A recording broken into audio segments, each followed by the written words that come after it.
Hi everyone! Today we'll take a look at the details about how to create a proxy. First of all, find IP process on the left navigation bar and click on Process page. And now you can click the button Create Proxy at the top. As you can see, we need to fill in some information here.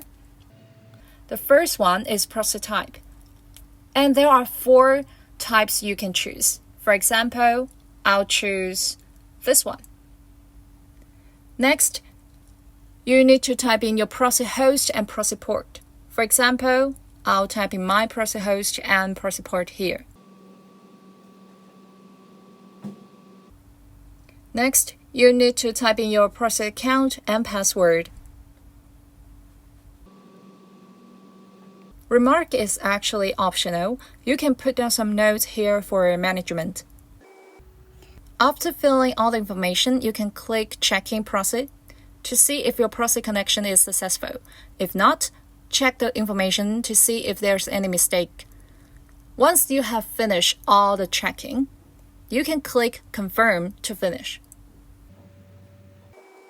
After finishing all the steps, you can see the details of your proxy at the Process page. Last but not least, if you try to configure an overseas IP proxy in mainland China, you need to set up an international network first. For example, using methods such as VPN, VPS, or international dedicated lines to connect and access overseas IPs before creating a proxy.